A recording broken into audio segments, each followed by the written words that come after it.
Mercredi 11 février 2015. Irkoutsk, de l'oblast du même nom, Sibérie orientale, Fédération de Russie.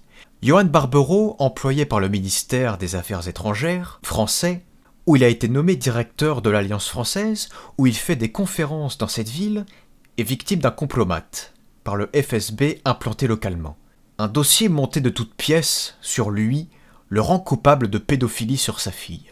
Le film en question, où le personnage principal prend le nom de Mathieu Roussel, continue également sur le fait qu'il est libéré sous contrôle d'un bracelet électronique après quelques semaines de détention pour un crime qu'il n'a pas commis. Mais il n'est pas sorti d'affaire pour autant. Avant même la date de son jugement, il sait qu'il risque 15 ans de goulag par l'intermédiaire de son avocat, et la seule solution pour Mathieu, alias Johan, est de fuir le pays en utilisant stratagème et soluce pour pouvoir sortir de ces ténèbres dues à un contexte géopolitique qui le dépasse, au fur et à mesure où il comprendra que la lâcheté se trouve dans les deux camps, où il se demande s'il a été berné par qui, le bouc émissaire de qui a réellement abusé de sa naïveté, au vu de son poste, qui consistait à faire une approche culturelle entre la France et la Russie, à l'échelle de ses travaux. Cet acharnement pareil sur un individu avait-elle une importance aussi capitale que ça, via la réalité du terrain qui flirte avec la fiction? Nice. Bravo.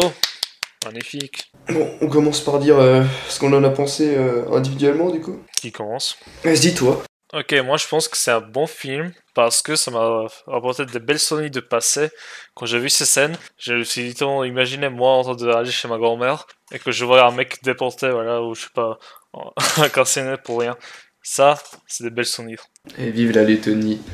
Bah, je me sens perturbé. Le truc, c'est que l'antagonisme, le moment où je sais pourquoi il était enfermé, j'ai vu ça à partir de 10% du film, et tous les éléments de pourquoi il a été enfermé, enfin, les meilleurs prétextes, toutes les solutions sont venues à moi. En fait, j'avais imaginé les liens entre les gars du FSB, de pourquoi ils ont enfermé Mathieu Roussel.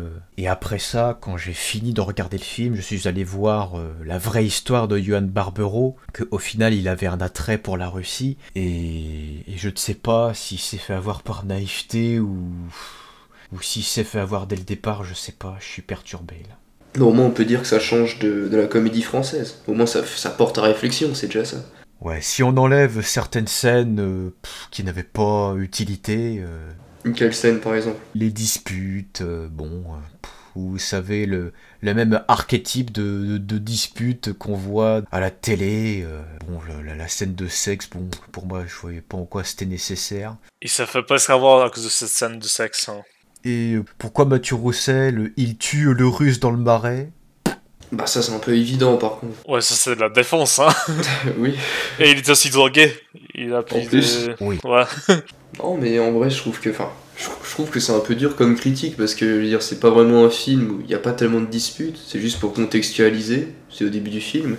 Et au final la seule scène de sexe elle dure peut-être 5 secondes. C'est juste histoire de dire que du moins il reste humain et qu'il fait des erreurs connes. Dans le film c'est pas vraiment mis en avant comme un point stratégique ou autre. Je suis perturbé parce que Johan Barbero a dit qu'il n'était pas d'accord avec ce qu'il racontait dans le film. Il regrette que son attrait pour la Russie n'a pas été mis en avant. Il regrette cette manque de nuances-là. Et je me dis, mais pourquoi cette scène au début au théâtre où ça montre l'art contemporain, de pourquoi monter un compromat lorsque les deux mecs du FSB ont vu ce qu'a proposé Mathieu Roussel, où c'est une danse contemporaine où deux mecs s'embrassent, où ça montre... Ça c'est littéralement juste réaliste, hein. C'est comment c'est en Russie. Récemment, au Portugais, j'ai montré littéralement des photos des gens de LGBT, de marches LGBT en Russie qui sont fait enlever par les policiers. Hein. C'est complètement normal, ça. En Russie, c'est pas accepté.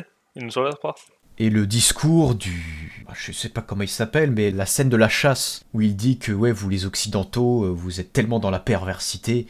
Quelque part, oui, je partage le même avis que le Ruskov sur ce point. Mais en fait, ce qui me perturbe, c'est que, encore une fois, le contexte civilisationnel au-delà du film, où ça essaye de faire croire que les Russes sont les méchants, mais quelque part...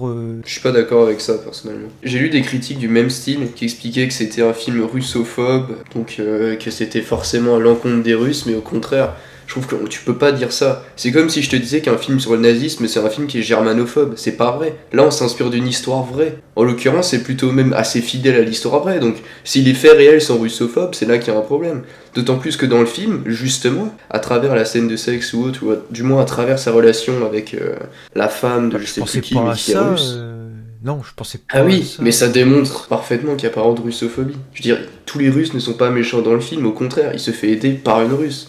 Donc, ce genre de critique, je les trouve un peu, on va dire, décalé par rapport au film. En fait, moi je pense que c'était réaliste comment c'était démonté. Parce que les Russes, ils vont être comme ça aussi. Si tu croises des Russes sur la rue comme ça et tu demandes d'aide, mais tu te demandes en russe, tu vois, t'es un mec poli, il y a forte chance qu'ils vont t'aider quand même. Mais ils ont quand même des fortes idées sur des sujets, et si tu montres des trucs pervers comme ça, ils vont réagir de telle manière. C'est aussi normal. Par exemple, ce qui est passé avec lui en prison, qu'il demandait ce qu'il a fait. Même si t'es pas en prison et c'est public qu'il y a des accusations de viol ou de pédophilie sur toi, il y a une forte chance que tu vas te faire tabasser par des Russes sur la rue, comme dans le prison. Alors ça aussi, c'était complètement réel, là. Ouais.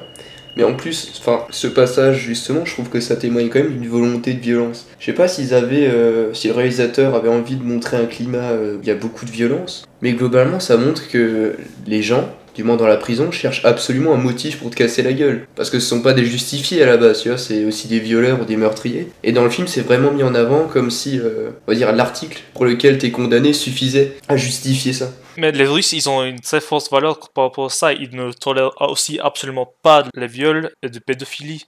Mais j'ai envie de te dire que les Russes sont pareils pour les meurtres.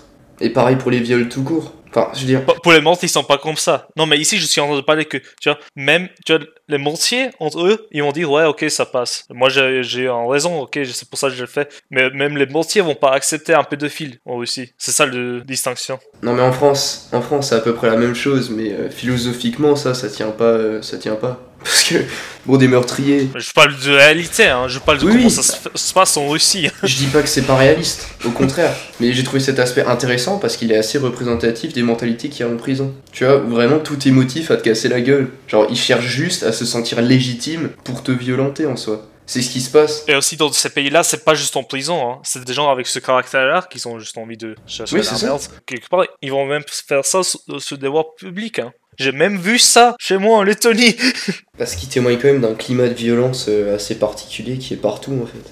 Par ailleurs, enfin, je sais pas si c'est réellement détaillé, mais de ce que j'ai vu de Johan Barbero, donc du vrai, il détaille pas vraiment ces violences-là, dans ce que j'ai pu lire. Je sais pas si c'est réellement fait tabasser en prison ou si par des gardiennes bourrées, mais pas par des les détenus. Il disait que ça se passait plutôt bien au final, qu'on lui donnait des combines, qui devaient adopter la bonne gestuelle pour pas se faire trop casser la gueule justement. Ce qui se passe dans le film, en fait, c'est pas du tout comme ça que ça se passe, parce que après, il est transféré dans un hôpital psychiatrique où il est resté 3 semaines. Ça, c'est pas précisé dans le film. Non, ça c'est pas précisé.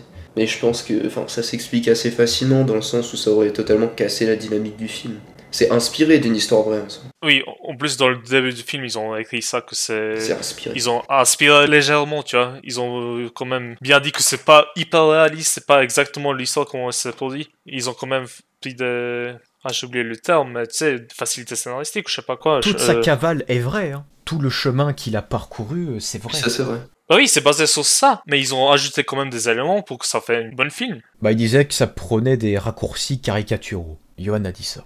Mais moi, ce qui m'a marqué, je pense pas que ce soit un défaut, mais la scène où l'ambassade française lui dit, bah en fait, on peut rien faire, tu nous emmerdes plus qu'autre chose, le fait que tu sois dans notre ambassade. En plus, ça se passait en 2015, et ça voulait dire que la France se passait déjà pour des fiottes face à la Russie. Bah, ça fait un moment, c'est pas nouveau. Et c'est pareil du côté des Américains aussi.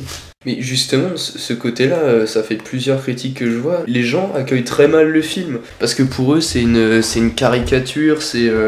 je sais pas. J'ai remarqué que depuis qu'il y a la guerre en Ukraine, tout le monde est du côté de la Russie. Il y a plus de nuances. Tu dois forcément être d'un côté, soit t'es américain, ou soit t'es russe. Ah bah non. Et c'est clairement ce qui se passe. Ah bah moi, quand je vois ce conflit-là, le peuple ukrainien est infiniment plus dans la merde que ce que l'on croit. Oui.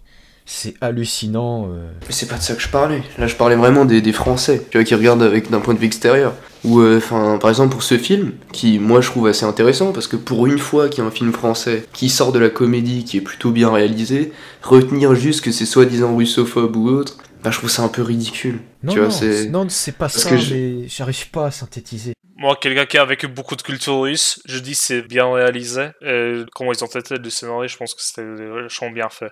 Oui, mais les Français ne pensent pas comme ça, parce qu'il y a un peu cette idée selon laquelle, comme je l'ai dit avant, si t'es... Bah, ils ont un point de vue extérieur, ils savent rien. Oui, mais c'est ça, mais c'est surtout qu'il n'y a plus de nuances. Tu vois, soit t'es pro-russe, et du coup tout ce qu'on te dit sur la Russie est une propagande. Si tu regardes les réactions des gens aux informations compromettantes qui se passent en Russie, quand il y a des gens qui refusent de se faire ramener dans l'armée, tu vois, et que leurs femmes s'opposent ou autre, il y a systématiquement des gens qui disent que c'est de la propagande anti-russe ou autre. Il y a vraiment un clivage en ce moment, et c'est pour ça que je pense que le film sort dans une période un peu dangereuse, c'est qu'il n'y a plus de nuances. Tu peux pas ne pas être pro-américain ni pro-russe. Tu vois, il n'y a pas de nuance. C'est juste que des deux côtés, il y a de la corruption et des deux côtés, il y a des problèmes. Mais tu es obligé de choisir un camp. C'est-à-dire, tu regardes ce qu'en ont pensé les internautes, c'est terrifiant.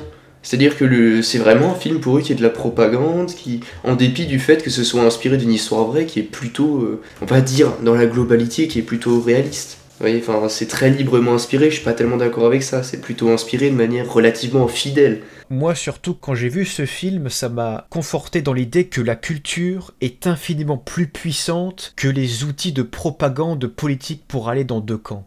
C'est pour ça que ça me perturbe, parce que, en fait, ce film-là a touché un point sensible où ça montre une nouvelle fois que la culture a enterré ces soi-disant outils politiques qui pensent être intouchables, comme s'ils avaient le contrôle total de la culture, alors que c'est complètement faux. Parce que la scène de la danse contemporaine, ça montre qu'il y a cette mésentente occidentale et russe-asiatique. En fait, moi, je me suis vu, encore une fois, dans un poste d'observation. Encore une fois, j'ai vu deux camps s'écarter, mais je n'ai pas eu le sentiment d'être attiré par l'un ou par l'autre. Ça m'a encore plus fait écarter de ces deux camps, où je me dis, mais punaise, quoi, on n'arrive pas...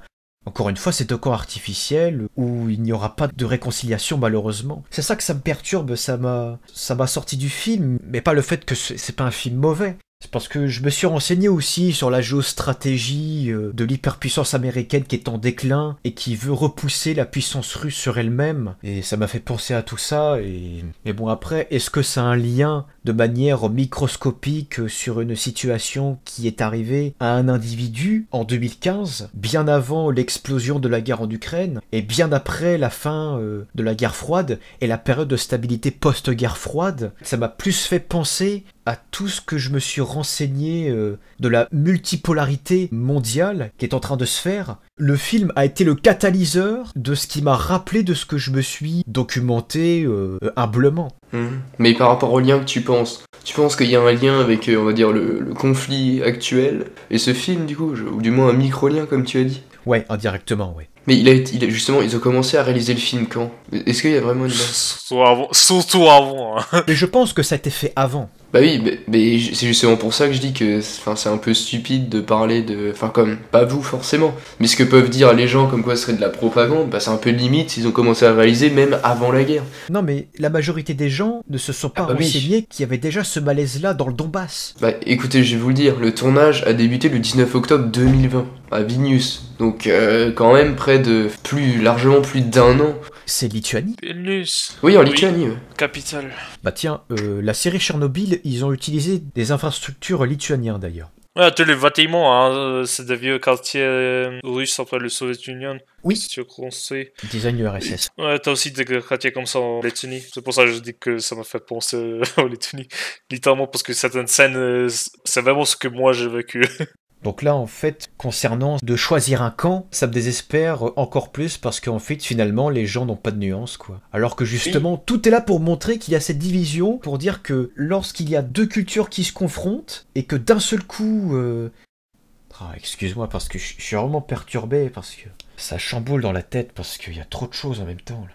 Que les gens ne se rendent pas compte de la puissance culturelle lorsqu'il y a déjà un malaise entre deux pays. Parce que la géostratégie et la géopolitique de la France, c'est faire, entre guillemets, l'arbitre du monde. C'est essayer d'apaiser les tensions. Ça, c'est la stratégie occidentale. C'est ce qui est appliqué parce que le droit international te mène forcément à voir ça. C'est ce qu'on voit par exemple dans le film, c'est d'ailleurs assez bien mis en scène, quand il y a, je ne sais pas, c'est pas précisé qui c'est, mais on va dire de hauts responsables français qui en France analysent cette affaire et pour la première fois dans le film parlent de complot. Bah, on remarque tout de suite qu'ils peuvent pas vraiment se permettre, on va dire, d'entrer en diplomatie avec la Russie ou autre, parce qu'ils font pas le poids, justement. T'es obligé de rester un peu en retrait et pas trop de se mouiller dans ce genre d'affaires, même si c'est évident qu'un innocent va subir une peine injuste. Tu sais pourquoi la France n'a plus ce poids diplomatique? C'est parce qu'on est On n'a resté pas les trop bombes longtemps... nucléaires. Non, c'est Voilà. qu'on est resté trop longtemps dans la stratégie américaine. On est tel des limaces mollassonnes derrière les Américains. C'est pour ça Non. qu'on a perdu en crédibilité face à la Russie. Non, Que on la l'a France juste jamais n'est eu. plus... C'est pas tout à fait vrai ça. Bah, Parce sur que, le, au bah, sur le contraire, long terme, si. Dans les années 90, il y avait encore Faut une savoir légitimité, que. mais déjà dans les années 2010, ça ne l'est plus. Mais déjà bien avant, on n'a jamais eu... Enfin, historiquement, ça c'est plutôt bien fait, dans le sens où déjà après la fin de la Seconde Guerre mondiale, on était dans une relation très asymétrique avec la Russie. Il avait beaucoup plus de pouvoir et de crédibilité que nous. Et nous, au contraire, on s'est pas vraiment caché derrière les Américains, parce que si tu regardes, lors de la création de l'UE, quand tout ça commence à se développer, Oui, au début. au contraire, Charles de Gaulle refusait que le Royaume-Uni entre dans l'UE, et du moins montrer son désaccord, justement parce qu'ils étaient atlantistes. Au début, la France était pas du tout derrière les États-Unis. Ah bah non, Maintenant, certainement pas. maintenant je sais pas, je pense qu'il y a effectivement plus d'influence des États-Unis, mais de là à dire qu'on est caché derrière eux, je ne sais pas. Ah, C'est un si. peu trop complexe. Ah si. Je suis pas sûr. Oh, je t'assure que si. À ce moment-là, on peut dire qu'on se fait dominer par la Russie aussi. Oui, Enfin, il y a de la nuance à mettre quand même. parce que la Parce que Russie c'est pas tout à fait sait le cas. qu'on est sous domination américaine. Disons que la Russie en a peur, et le fantasme aussi. Tu vois, enfin, on est sous domination américaine, on n'est pas plus sous domination américaine que sur domination russe. C'est-à-dire, la seule chose qui change, c'est qu'on a une influence qui est culturellement plus proche des Américains que des Russes. Oui. Ça oui, si tu veux. Mais pour le reste, je pense qu'en termes d'asymétrie, la Russie nous domine tout autant que les États-Unis. Donc en soi, je sais pas. J'y Et crois sur pas l'aspect culturel, comment ça se fait que... Pourquoi proposer un art aussi décadent? Enfin, moi, ça m'a choqué, cette scène-là. Parce que je me suis dit, quand j'ai vu la première scène où ça se passe dans un théâtre, je me suis dit, attends, le prétexte, ça va pas être à cause d'un truc contemporain français? Eh bien si, j'ai vu ça gros comme une maison. Eh bien si, en fait, ça va être à cause de ça que ça va être un C'était pas prétexte que à cause de ça. supplémentaire. Ah oui, bien sûr, mais ça faisait partie, entre autres, au début. Ça, en l'occurrence, les gars, je sais pas si c'est de l'histoire vraie ou pas. Donc je peux pas vraiment répondre, mais... Bah ça, Je c'est sais pas pas. précisé, ouais. Ouais, je sais pas d'où tout est parti, mais il doit y avoir une raison, mais je sais pas si c'est simplement parce qu'il travaillait pour... comment t'appelles ça déjà? L'Alliance Pour, française. Voilà, très exactement. Mais comment il était employé par le ministère des Affaires étrangères? Ouais. Rien que le terme ministère des Affaires étrangères, géopolitiquement, c'est pas rien quand même, ce ministère-là. Comment ça se fait qu'il a été employé pour ce ministère? Ça, je sais pas, mais ça, c'est pas expliqué dans le film, justement. Bah ouais, c'est bizarre. Hein. Bah, en même temps, l'idée du film, c'est surtout de parler du complot. Donc, c'était pas pourquoi il en est arrivé là ou autre. Mais Tu vois, c'était plus de... Je ne pense pas Ouais, qu'il vas-y. aurait été enfermé, Johan Barbero, s'il n'était pas employé pour le ministère des Affaires. Il n'aurait pas eu ce compromat. Pour moi, je pense que c'est un écrivain naïf qui s'est fait avoir, même s'il savait très bien la culture russe. Non, mais des compromis comme ça arrive même aux personnes normales, hein, en Russie surtout. Mais il a quand même raconté que le contexte... il avait raconté qu'il y avait un sentiment anti-européen avec ce qui se passait avec la Crimée. Il l'avait dit dans une interview que j'ai vue hier. Qui a parlé de ça? Johan Barbero, C'est étrange. il avait dit ça. Il savait qu'il était surveillé. Bah, moi, de ce que je vois, lui a pas mal détesté le film, en fait. Enfin, il a pas trop aimé, Johan Barbero. Oui, parce que ça Et- manquait de nuances. Ouais, mais justement, j'ai l'impression que lui aussi manque de nuances, parce que, je cite, pour lui, donc il parle des fictions du film, donc de puissantes faits de camps occidental et de Russie éternelle. En l'occurrence, ces deux camps, ils existent réellement.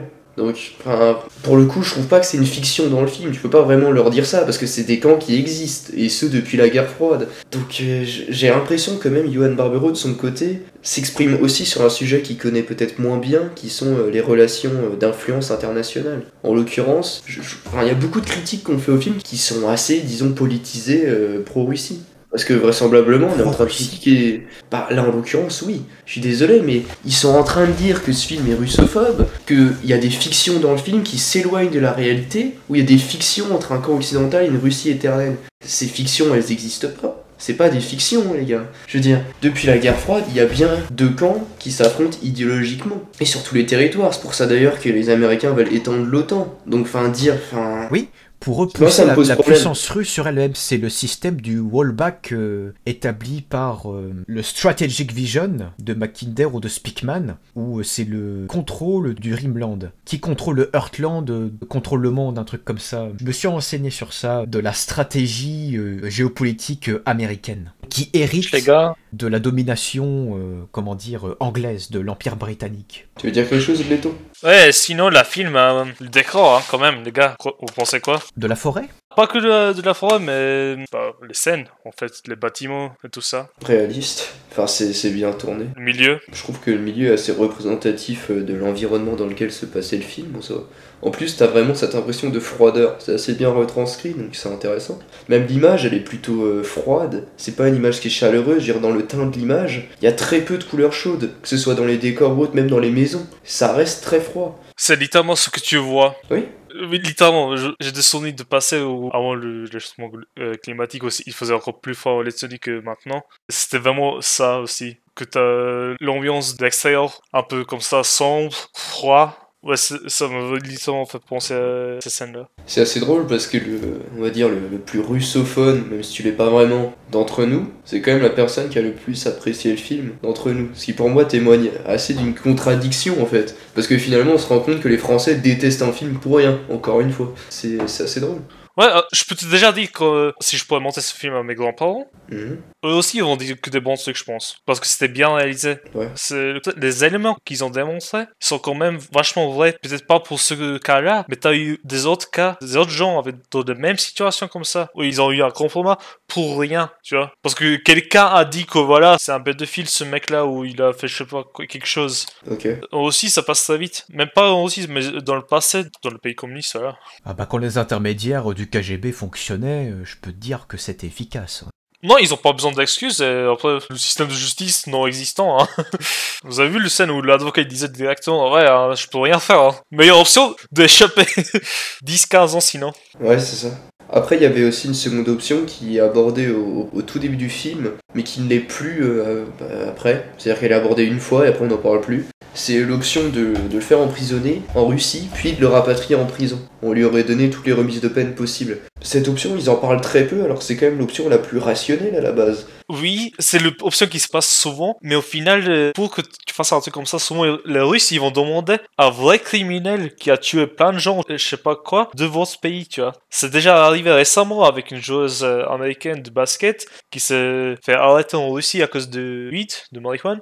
Ouais. Il y a l'État qui a proposé de faire un échange. Et les Russes ils ont vraiment demandé à un vrai criminel là, qui a tué plein de gens. Et cette meuf elle a en plus mérité d'être en prison là-bas parce que c'était juste illégal ce qu'elle a fait. Ouais.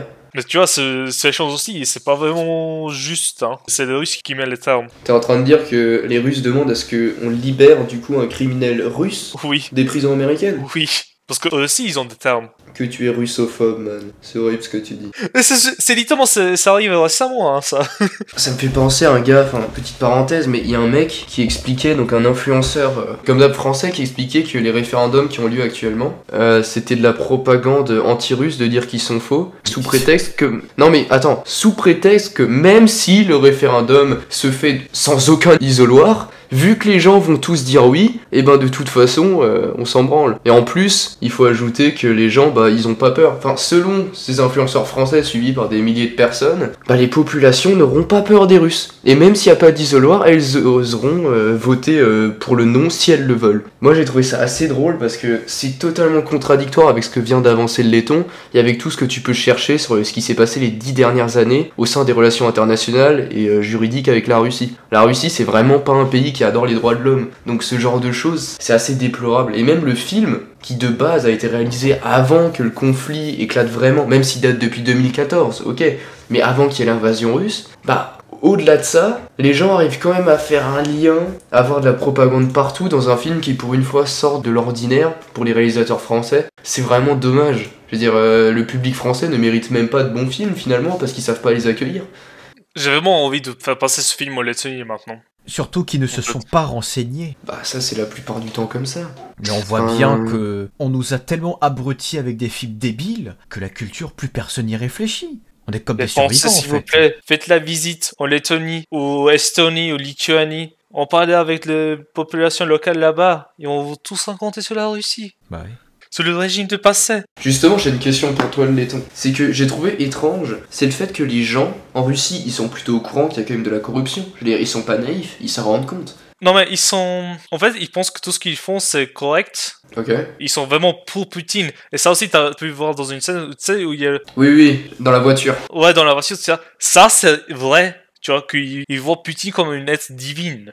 Mais ça, je me doute, mais est-ce qu'il y a pas... Enfin, je remarque aussi en Russie, on en parle de plus en plus maintenant, parce qu'évidemment, c'est un intérêt politique, faut pas le nier, mais il y a effectivement de plus en plus d'actes de résistance de la part de la population russe. Et ça montre quand même que déjà depuis plusieurs années, ça existe des Russes qui sont pas pro-Poutine et qui veulent, on va dire, s'opposer à lui. Non, ils s'échappent du pays et ils quittent le pays. Mais il y a déjà eu des manifestations à l'encontre de Poutine avant ce conflit. C'est juste que les gens se font, arrêter violemment. Ils sont fait silencier, ouais. Oui, ils se font arrêter violemment, mais ce qui montre quand même que les Russes doivent être au courant qu'il y a de la corruption. Oui, non. Ils doivent être au courant que... Tu vois, moi, je pense que de façon de comment les Russes y réfléchissent, ça veut littéralement, si je dis rien, si je m'intéresse pas trop, ça va se bien passer pour moi. mais justement, du coup, est-ce que c'est pas un peu étrange que dans le film, donc dans Compromat, les Russes collaborent aussi facilement avec les forces de l'ordre? Tu vois, même s'il y a aucune preuve qu'ils aient vu le fugitif, ils appellent directement.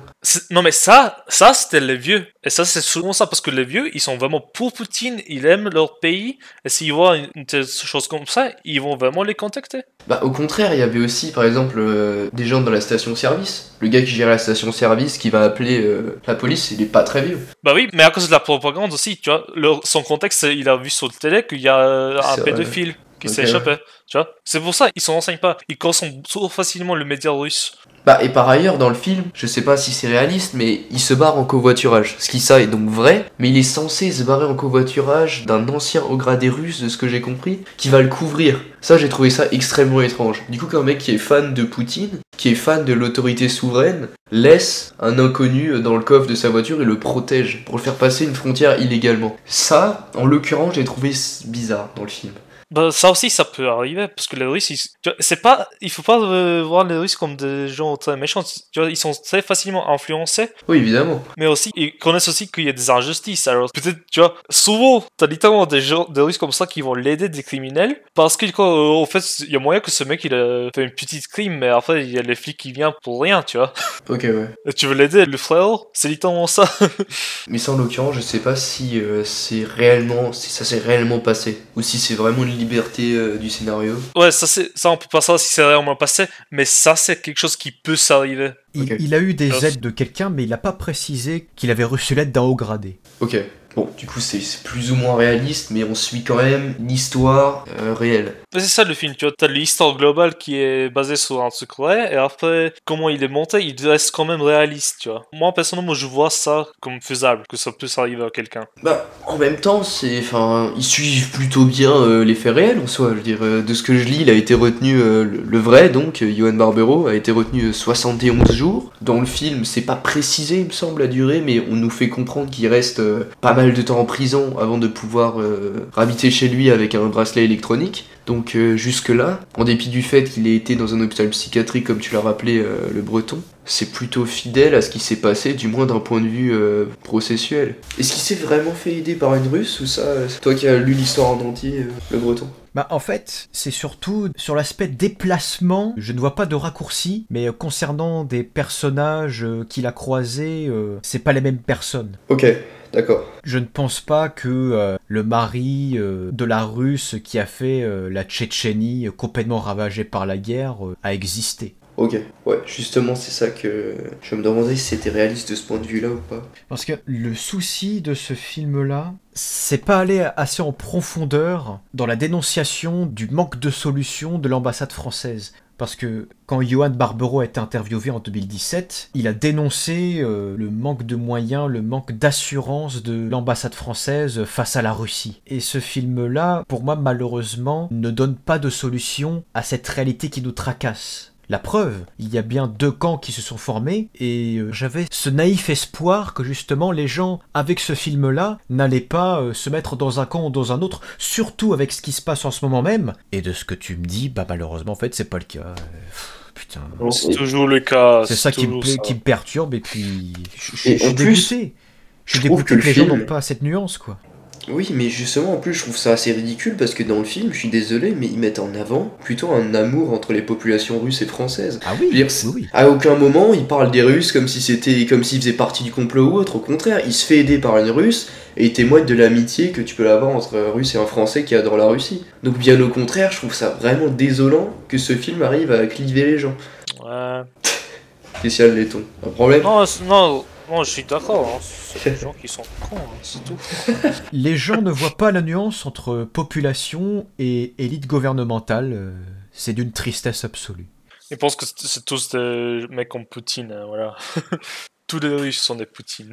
Bah ça c'est les pro-américains. De l'autre côté c'est plutôt l'inverse où dès que tu dis un truc sur la Russie c'est forcément de la propagande. Il y a des gens aussi très naïfs sur ce côté-là. Mais malheureusement il n'y a pas assez d'entre-deux. Je trouve très peu de gens nuancés sur ce sujet-là. Bah, être pro-France et ne pas être concerné par ni les Amerlocs et les Ruskov, point barre. Mais Et bon, s'il y a bien un pays qui est pas patriote, c'est la France. Tu peux pas demander ça à la France. Tu vois, à la limite, le Royaume-Uni peut-être. Pro-France en France, ça n'existe pas. Plus. Oui, ça n'existe pas au présent. Du moins plus assez. C'est pro-américain, oui. Tu disais? Je disais, rien à voir avec ça, mais globalement, c'est... Je sais pas, j'ai l'impression que ce film n'aurait pas dû sortir maintenant en fait, tout bêtement. Parce que du coup, on le savoure même pas, il y a... Moi, je pense qu'il devait Ah. sortir maintenant. C'était nécessaire. Pour quelle raison? Bah, de voir s'il y aurait clivage ou pas. Enfin, après, c'est mon côté naïf, dans mon espoir naïf, qui me dit que c'était nécessaire. Mais de ce que tu me dis, malheureusement, voilà, enfin, c'est déprimant. Ouais. Bah mais le film n'est pas aimé à sa juste valeur, justement. Qu'on soit d'accord, moi, après vous me dites si vous êtes pas d'accord, mais je trouve, en dépit de tout ce qu'on peut lui reprocher en termes de réalisme ou autre, ce film ne s'est jamais revendiqué comme étant la biographie de Johan Barbero, ce qu'on lui critique beaucoup, donc en soi on peut pas vraiment lui reprocher, et au-delà de ça, ça reste un... Ça, c'était bien clair au début. Hein. Oui, mais ça reste un bon film plutôt réaliste. Donc je vois pas pourquoi il se fait jeter des seaux de merde à la gueule alors que ce film est plutôt bien. C'est ça, ouais. Enfin, je vais... Sur Sens Critique, par exemple, où d'habitude, il y a beaucoup de critiques de français qui regardent plus ou moins souvent du cinéma. Faut comprendre que les critiques les plus aimées, c'est des critiques négatives. Du style que c'est russophobe, ou que très librement inspiré, on sait ce que ça veut dire. Sous-entendu, c'est inspiré de manière un peu pro-américaine, ou du moins à l'encontre des Russes. C'est assez désolant. Les rares critiques qui disent que le film est un thriller stressant, assez touchant, donc que c'est un bon film, elles sont extrêmement minoritaires et très peu soutenues. Et pourtant, c'est des Français qui les font, donc c'est vraiment déplorable. Dans le public où j'étais dans le cinéma, bon, il y avait au moins 7-8 personnes, c'était principalement des vieux. Il y avait un couple de jeunes, c'est tout. Bah oui, enfin, c'est pas le même public par rapport aux autres films où on a fait des podcasts. Ouais. Ouais. Quand moi j'étais aujourd'hui, il y avait quand même beaucoup de jeunes. Ah ouais. Mais ce que j'ai remarqué aussi, c'était que leur réaction aussi, j'ai fait attention à ça, ils trouvaient quelques scènes un peu ridicules. Légal. Je ne souviens plus lesquelles, mais ça s'entendait qu'ils trouvaient ça un peu russophobe. Ah bah oui, bah... Non mais parce qu'ils ont dit que quand ils abusent là, ils sont en train d'abuser, tu vois. Ah, ils jugeaient c'est le pour ça. physique de l'acteur russe. Non, je pense que c'était de la violence et tout ça, par exemple le scène de prison. Ah, Non mais ça, mais c'est quand même assez dingue que tout le monde, à chaque fois que tu fais quelque chose à l'encontre d'une communauté quelle qu'elle soit, même si dans le film en soi il parle même pas de la communauté russe, mais on va dire à l'encontre d'un pays et de son organisation juridique, à chaque fois t'as des blaireaux pour dire que c'est à l'encontre de la population. Dire si tu critiques la charia dans un pays musulman, c'est que t'es ethnocentriste, tu vois, c'est que tu es islamophobe. Si ce film, en dépit du fait que la Russie est assez montrée fréquemment, on va dire ces 30 dernières années que juridiquement, bon, les droits de l'homme c'est pas trop ça, et qu'il y a effectivement ce genre de choses qui se passent en prison, en témoigne ce qui s'est passé dans la vraie vie avec les gardiennes, il y a toujours des gens pour trouver ça russophobe, pour relier ça à la communauté russe alors que personne te parle des Russes en eux-mêmes, alors que, pardon, mais le droit en Russie, c'est pas ce que c'est en France. Faut aussi comprendre ça. Oui, donc ce genre de choses peut totalement arriver. Tu regardes les marches LGBT et voilà. Mais attends, il faut juste taper marche LGBT Russie, tu vas voir. Non mais même des vidéos des gens, justement en ce moment c'est la période, vu que Poutine a prévu de ramener 300 000 personnes en plus dans l'armée, ils sont obligés de recruter des gens qui à la base travaillent. Tu as des vidéos qui viennent de Russie, après il y en a certainement des fausses ou autres, je vais pas m'avancer là-dessus, mais où tu vois bel et bien des autorités russes qui sont extrêmement violents avec des Russes qui en soi refusent juste d'aller se battre. Donc cette violence elle existe vraiment, faut arrêter de croire qu'en Russie c'est un état réellement aimant envers ses citoyens, c'est pas tout à fait le cas. Déjà qu'en France c'est pas le cas, faut comprendre que ce soit en Chine ou en Russie, ou même aux États-Unis, la justice n'existe pas vraiment. C'est plus une justice formelle, parce que le droit fonctionne comme ça. Et ces deux camps, l'axe américain-atlantiste et l'axe russo-chinois, veulent se faire passer pour les sauveurs du monde. Mais pour qui ils se prennent ces gens-là? Mais d'où? Mais d'où est-ce qu'ils sortent? Les Américains. Bah, les deux camps. Bah, Oui, effectivement, oui, bien l'élite sûr. américaine et l'axe russo-chinois, parce que l'élite américaine veut maintenir l'ordre mondial, et de l'autre côté, t'as la Russie et la Chine qui disent que oui, il faut une multipolarité souveraine entre les pays, alors que eux, ce ne sont pas des exemples de la démocratie, et on en parle de la Chine avec leur crédit social. D'où est-ce que cette démocratie, ça? Mais c'est pas une démocratie. Bah non. Et c'est pareil pour la Russie. Je veux dire, quand tu organises... D'ailleurs, faudrait que je vois, mais d'un point de vue du droit international, leurs référendums, ils valent rien. Enfin, faut quand même voir que en ce moment même, on a un pays qui organise un référendum sans isoloir. C'est quand même la base pour pouvoir voter convenablement. Je veux dire, en France, c'est une valeur qui est constitutionnelle pour protéger la liberté de vote. En Chine, c'est le crédit social. Aux États-Unis, ça va être quoi? Les exemples vraiment qui montrent qu'ils en ont rien à faire du droit, ça va être Guantanamo globalement, qui montre que les Américains sont pas mieux. Ça va être l'affaire Le Snowden. système social américain aussi, hein. Oui. Ouais. Enfin, t'as deux camps qui s'opposent, qui ne valent pas mieux l'un que l'autre. Donc, faut comprendre qu'on a la chance, du moins en France, d'être entre les deux. Et il faut rester entre les deux. Et le problème, c'est que, Et c'est on écarté. voit qu'avec ce film... oui, mais avec ce film, on voit justement que ce n'est pas possible. Il Non. faut que les gens soient d'un côté. Dire, le clan neutre Triste. n'existe pas.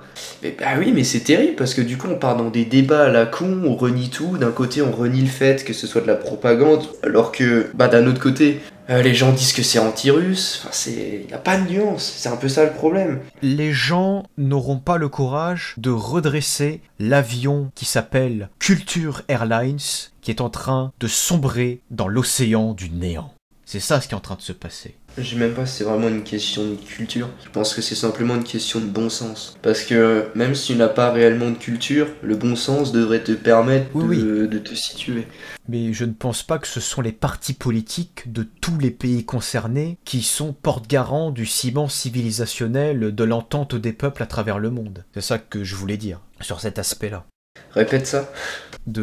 Parce que s'il faut vivre ensemble, pourquoi est-ce qu'il y a ces deux camps qui se mettent les uns sur les autres, qui se disputent la meilleure version du rêve universel, de comment on doit vivre, de comment on est obligé de suivre la marche? Parenthèse, mais ça justement, c'est bien mis en avant dans le film aussi, il faut quand même le rappeler. Ce que tu dis là, c'est, on va dire, le conflit culturel, c'est l'un des points forts du film aussi, c'est assez bien retranscrit. Mais au-delà de ça, oui, tu peux, continue. Parce que quels que soient les partis politiques qui prendront le pouvoir dans un camp ou dans un autre, et qui vont croire qu'ils sont la nouvelle relance pour soi-disant restaurer la paix, c'est des conneries. C'est pas le prisme politique qui va régler les problèmes dans le monde. Mais il y en a pas. C'est l'enracinement culturel, civilisationnel, psychologique, sociologique de tous les peuples à travers le monde qu'il y a la vraie tolérance, la vraie diversité, la vraie union. La vraie diversité, oui, la vraie tolérance, je sais pas. Honnêtement, j'ai pas l'impression. Parce que tout dépend du niveau de civilisation et on va dire d'évolution juridique des peuples. Si on parle juste de diversité, crois-moi que les droits de l'homme, ils sont pas partout. Donc, c'est comme dit, la politique, y a pas de solution. Ça n'existe pas. Que ce soit du côté politique, la politique c'est le seul moyen d'organiser les relations entre les hommes. Donc tu es obligé de faire de la démagogie, parce que tu remarques que même les démocraties directes ne marchent pas, parce que les gens ne se renseignent pas. Et lorsque tu fais du droit international, il y a tellement de diversité entre des pays qui sont pro-peine de mort, qui tolèrent la lapidation ou autre, et d'autres pays qui sont absolument contre, et qui sont pour, on va dire, une vision des prisons plutôt laxiste, bah tu t'en sors pas. Parce que dans tous les cas, on peut dire que tu es ethnocentriste et on n'arrive pas à dégager des valeurs universelles aujourd'hui. Donc pour moi, c'est juste impossible. Là, en l'occurrence, c'est pas quelque chose qu'on peut reprocher au film. Et finalement, même dans les réactions qu'on voit des gens par rapport au film, bah c'est pas étonnant en fait. C'est un problème qu'on a depuis toujours dans les relations interétatiques. Bah, le souci, c'est toujours cette cause-là, enfin, comment dire ça? C'est comme si on nous cristallisait, on nous faisait culpabiliser d'une idéologie ou d'une situation conflictuelle qui dure infiniment plus longtemps que l'espérance de vie d'un homme. Parce que c'est comme si on allait être immortel, qu'on allait résoudre tous les problèmes du monde en pensant qu'on aura toute l'énergie infinie pour résoudre la situation. Mais c'est pas possible. Tu fais référence au film ? Non, pas forcément ce film, mais là, de ce que je viens de dire, j'étais vraiment dans l'arrière-plan de pourquoi tous ces conflits qu'il y a à travers le monde. Je pense que c'est plus pragmatique, mais ça n'a rien à voir avec le film. Ouais, le film, hein, les gars. Je suis là pour la film, hein, les gars. Mais on a plus ou moins fait le tour en vrai. Moi j'ai déjà dit ce que j'en pensais, je sais pas si vous avez quelque chose à ajouter, mais étant donné qu'on est plutôt d'accord, je vois pas vraiment ce qu'on pourrait dire d'autre, si ce n'est que c'est un film intéressant qu'il faut aller voir, qu'on soit d'accord ou pas avec la morale. Ouais, surtout pour la scène de sexe. Surtout pour ça. Alors, oui, le film, vous disiez. Bon film. J'aime bien. Ça vient d'un laiton, du coup c'est pareil que les Russes. C'est le même peuple. Une phrase de conclusion, le breton ?